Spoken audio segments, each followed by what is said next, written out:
好似我其實早一個月到啦，同 Amy 食咗一餐飯，我分享咗一樣我喺 Cindy 度學翻嚟嘅嘢，一句對白咁簡單啫。Amy 而家嘅男朋友由原本唔係好願意去洗碗嘅，而家晚晚都好主動咁樣去洗碗。咁喺學習咗我哋嘅技巧之後，咁呢位太太咧，佢真係好 smart 啦。佢會點樣樣去改變佢呢一樣嘅不滿呢？佢喺學習之後，佢就會話：老公啊，我知道你喺公司係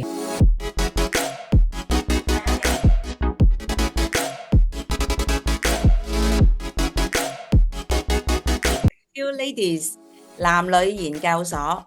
好啦，今日咧我哋有幾位嘅重量級嘉賓，你會見到咧，點解我哋今日嗰個錄製會好特別喎？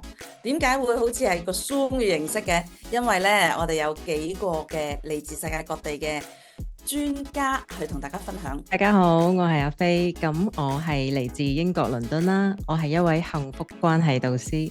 感情關係上咧，有冇遇過任何挫折啊？有啦，邊有咁順利啊？即係其實頭先條話齋有感情嘅地方就有問題㗎啦，即係多多少少都一定有過，特別喺年輕嘅時候啦。咁我哋都即係年少氣盛啦，可能譬如喺情緒控制方面啊，或者喺嗰個兩性之間嗰個關係裏邊唔識溝通啊，即係一句説話可能好直接，想講乜就講乜，唔會明白到啊，原來而家明白到真係要修飾過先講咧，完全另一回事嘅。所以點解你想做一位幸福關係導師係嘛？有一個理念會好想去幫助一啲特別係女性啦，咁佢哋其實可能因為過去咧即係遇到過一啲可能不幸嘅愛情啊，又或者可能來自原生家庭嘅傷害，咁佢哋就會產生咗一啲對愛情呢方面，甚至乎佢自己嘅個人價值，佢有好多嘅限制性信念，例如好似我年紀大咗就冇可能遇到好嘅對象㗎啦，我又唔夠靚，我唔值得擁有好好嘅愛情啊咁即係所以我自己係好希望，無論去幫助係單身啦，或者係面對緊感情挑戰啊，或者婚姻中感覺到好攰啦，即係相愛好難嘅呢一班人，可以重新認識返自己嘅價值咯，從而喺佢哋可以好自信咁樣去建立呢個健康嘅一段感情關係咯。咁我好想訪問下阿飛啦，阿飛你係感情關係顧問，專業喺呢方面係幸福關係導師，可唔可以同我分享一下咧？你過去有冇一啲好難忘嘅經歷，或者一啲個案咧，好想俾呢度在座嘅觀眾去聽下？有㗎，其實好似我其中一位好朋友啦，呢個係一個真實故事嚟嘅。咁我哋姑且叫呢位朋友做 Amy 先啦。咁佢自己本身就係一位專業人士啦，佢收入都好穩定，而佢生活表面睇起上嚟咧，都好似即係各方面都好成功咁樣樣啦。但係佢自己其實面對緊婚姻之中一個好嚴重嘅問題，就係佢嘅老公成日抱怨佢太忙，冇時間俾個屋企啦，俾小朋友啦，唔夠關心家庭咁樣。咁結果佢哋兩個人溝通越嚟越少啦，甚至乎有一次大嘈交之後咧，咁 Amy 嘅先生咧就直接搬咗出去佢哋嘅客房嗰度瞓，就一路就分房瞓啦。咁即係隨住時間過去啦，佢哋嘅感情就即係冷淡到好似係同一屋檐下嘅陌生人咁樣。咁當時其實我就嗰個時候咧，其實我未成為一位感情關係顧問嘅，而 Amy 佢同我傾即係講佢嘅家庭狀況啦咁樣，其實我都唔知道點樣可以幫到佢。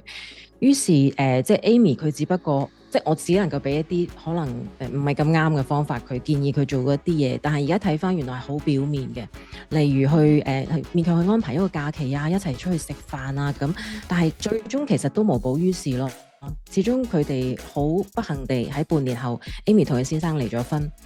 咁其實呢個故事咧係令我自己深深體會到咧，而家我擁有咗啲專業知識之後，我會發現喺處理感情問題嘅時候，絕對唔係一啲表面嘅行為就可以去修補一啲好核心性嘅矛盾咯。例如溝通嘅問題啦，彼此深層次嘅一啲需求同埋慾望有冇得到滿足啦，同埋好缺乏咗去理解對方嘅感受同埋角度啊。咁如果當時其實 Amy 有一個專業嘅感情關係導師去引導佢嘅話，明白佢同佢先生之間各自嘅核心需求，可以用翻一個啱嘅方式去溝通啦，甚至乎真係理解，可以去好和平咁去探討大家對婚姻嘅期望嘅落差係乜嘢嘢呢？我相信個結局係可能會完全唔一樣咯。係啊，阿飛講得好好。你今日呢一個故事啊，Amy 呢個 case 咧，其實好多人發生緊啊。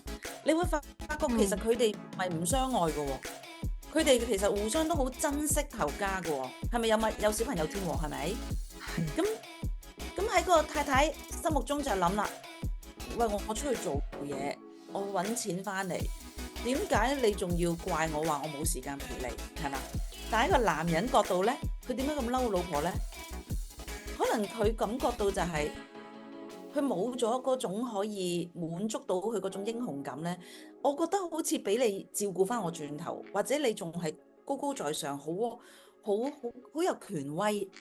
咁個男士就感覺到不受尊重咁嘅感覺咧，就會令到佢可能表達錯誤咧，就好似喺度攻擊緊個太太。其實佢點解想攻擊個太太？可能就係因為佢感覺到受傷害咯，係嘛？我估㗎咋，所以問下阿飛，其實 Amy 係好努力，佢係一個事業女性，係。佢好努力，想各方面都做得好好，做一個好勁嘅媽咪啦。甚至乎佢嘗試喺返工之前去送孩子去返學咁樣然後喺事業上佢好成功，喺屋企佢都好努力。但係佢始終佢唔理解先生可能有啲好似Cindy 所講嘅英雄感啊。其實佢真係冇做到一個核心根源評估，佢唔了解先生嗰幾隻水杯原來有啲杯已經空晒啦，係好口渴啦，佢冇辦法再喺呢段感情裏邊得到滿足啦。所以咧喺度睇緊呢個節目嘅觀眾咧，如果你都係一位事業家庭兩兼顧嘅女士，你都要知道咧，原來係有學問嘅，唔係你做得幾多，可能你要做少啲，又或者做得 smart 啲，唔係做得咁辛苦，你反而你自己會更加幸福。所以一定要揾阿飛幸福關係專家、幸福關係導師，到時咧就會分享更多嘅，有唔使做咁多，做少啲。咁你嘅老公會更加錫你，更加尊重你，因為而家問題就係你可能做得太多，就傷害咗個家庭嘅關係。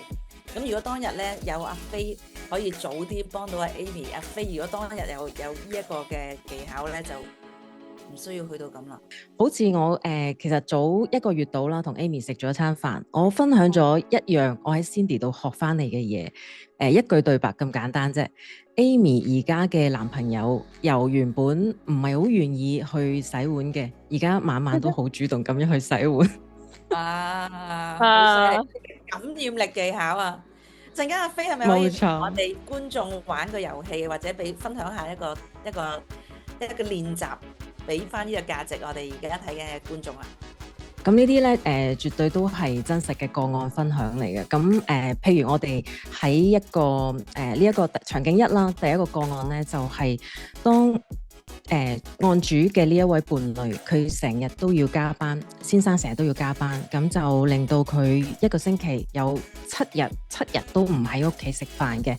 咁呢位太太咧，佢喺學習一個溝通技巧之前，佢點同佢先生去表達佢嘅不滿呢？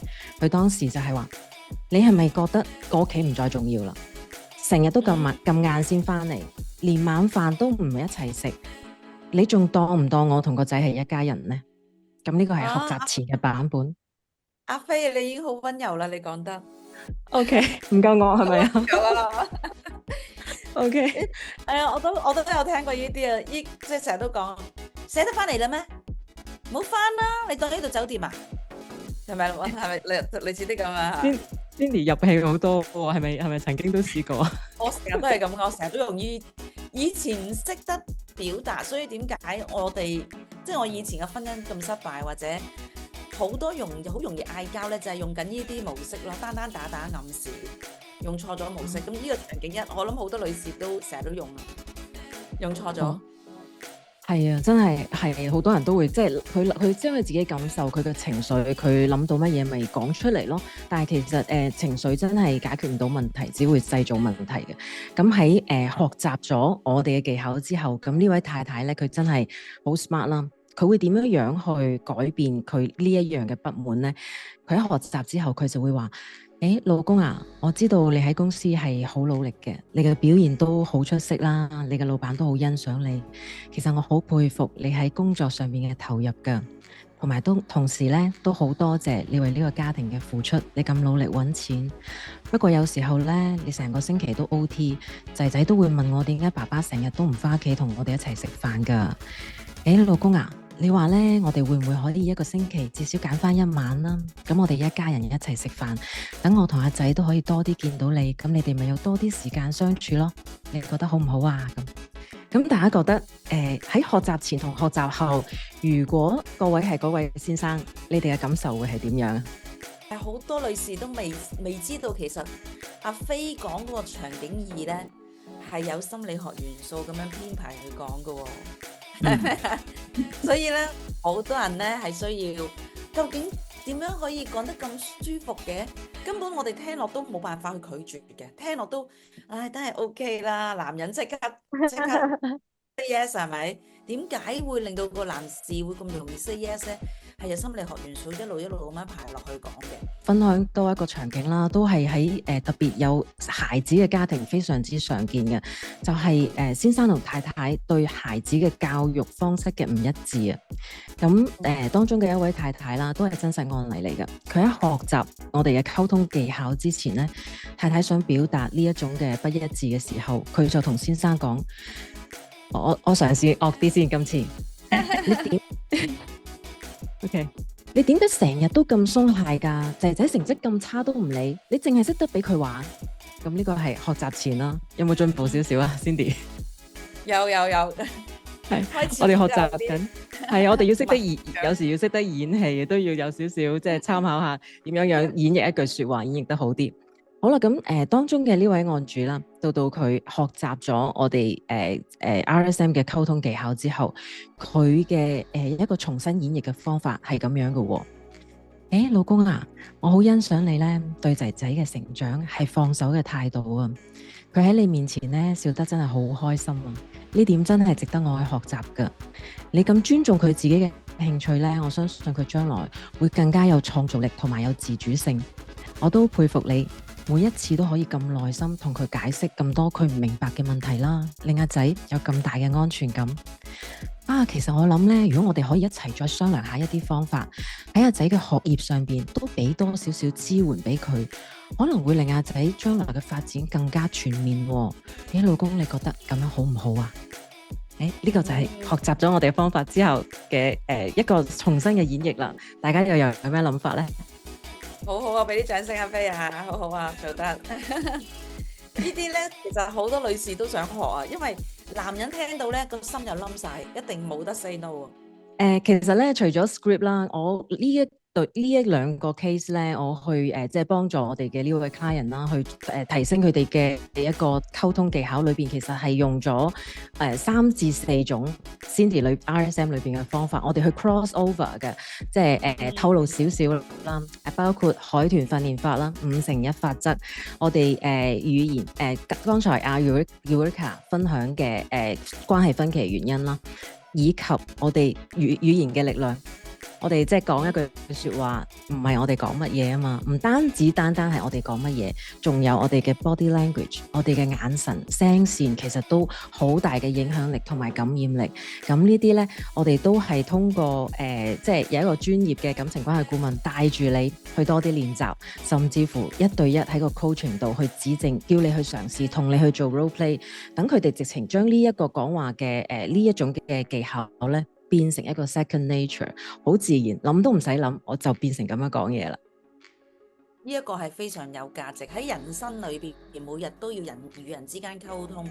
當我哋能夠拿捏到呢一個技巧呢，你諗下，你無論係工作上啦、感情上啦、親子上啦，你真係無往而不利，係咪？叫做所有嘅嘢你都可以好順利，因為呢個技巧你可以做生意可能容易啲、順利咗好多喎。老闆加你人工都容易好多，同同事相處又容易好多，身邊嘅人就會更愛你，孩子又更加會聽你話。咁所以呢，如果大家都好想攞到呢一啲知識技巧，點樣可以透過感情關係顧問可以一對一咁樣去陪住你，教你點樣去攞到呢啲技能啊！呢啲真係無價嘅技能，由好唔開心變得好冷靜，甚至係可以處理咗咧，令到自己好有智慧地去處理每日嘅唔開心嘅時候，點樣去解決問題，好好啊！咁最後邀請阿飛啊！好啊，咁我好希望喺呢個節目度啦，同每一位觀眾講啦，我希望世界上每一個人咧都可以擁有愛同埋被愛嘅能力，特別係嗰啲曾經經歷過失去愛情信念嘅人。愛情咧唔應該係痛苦同埋自我犧牲嘅代名詞啦，而係一種令人哋感到完整充實嘅力量嚟㗎。我希望每一個人都可以明白到自己嘅價值，並且擁有幸福嘅關係。咁我係你哋嘅幸福關係導師阿飛。